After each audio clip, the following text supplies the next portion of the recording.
Alright, everybody share this. Beto O'Rourke is on a skateboard in a Whataburger parking lot. I don't know if it gets more Beto. You gotta share this. Raise your hand if your government plan would provide coverage for undocumented immigrants. Okay. Let me start with you, Mayor Buttigieg. Why? And please also welcome up to the stage the students from Parkland High School. David Hogg, Ryan Deach, Matt Deach, from Marjorie Stoneman Douglas High School in Parkland, Florida. Thank you.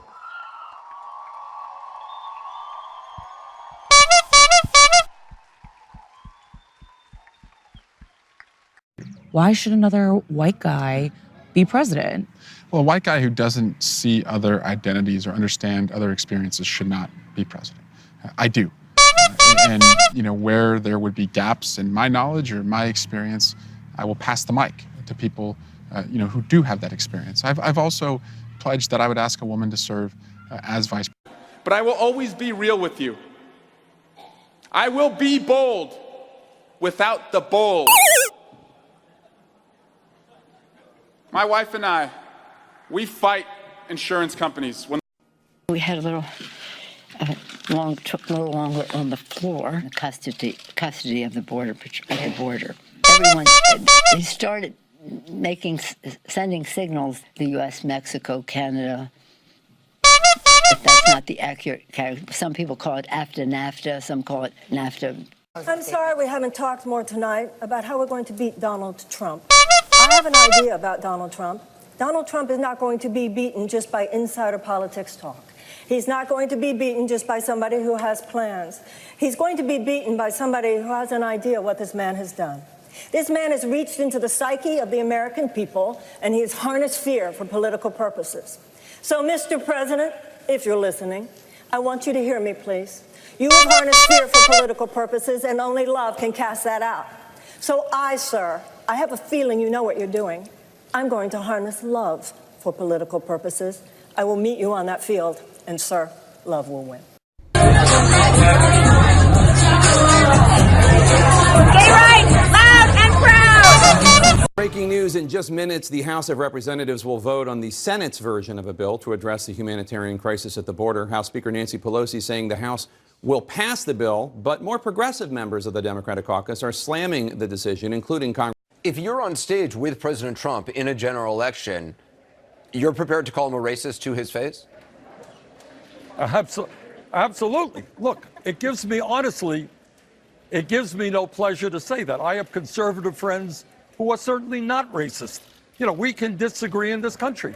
But if you look at Trump's life, history, remember, he led the birther movement, trying to delegitimize the presidency of Barack Obama. His attacks on immigrants is racist. His attacks on the Muslim community is racist. So yes, sad to say we have a bigot in the White House. And that's exactly what I would say to him. Senator Sanders, I appreciate your time. Thank you.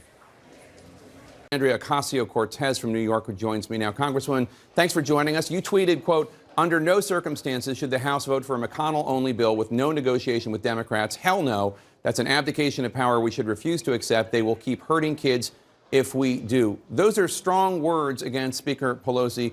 And that bill, as you know, passed 84-8 in the Senate. A lot of liberal Democrats voted for it. Explain why you're taking such a strong stance here.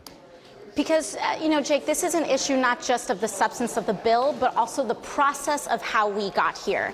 We passed a House version of this bill, which had far more humanitarian provisions and accountability for the facilities that are abusing kids at our border. And Mitch McConnell immediately smacked it down in order to pass and ram through a Senate bill that has an enormous amount of funding for military, as well as no guardrails. Here, I've got an experiment for you. Safety glasses on.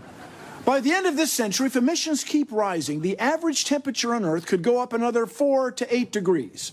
What I'm saying is the planet's on fucking fire. There are a lot of things we could do to put it. There we go. I'm glad for everybody who's joining this video. It's great to hear from you. Hold on a sec. I'm gonna get me a beer. So unlike what some of you guys think, we aren't actually funded by George Soros. In fact, everything we do, we pay for ourselves. So we couldn't afford a real commercial. So instead, we're just making one ourselves. Boom. Breaking. Boom, cog. Boom. Retweet. Boom. Retweet. Boom. Retweet that. Boom, Retweet cog. that. Boom. Impeach Trump 2019. We love the Boom. FBI. We Boom. love the FBI. Okay, in all seriousness. Okay, so we're launching a podcast. It's called Crass. And now, an important message from Senator Kamala Harris. To the lovely people of Wakanda, I know you will make the right choice. And as always, Wakanda forever. Paid for by Kamala Harris. The scientists tell us we have 12 years before there is irreparable damage to this planet. This is a global issue. What the President of the United States should do is not deny the reality of climate change,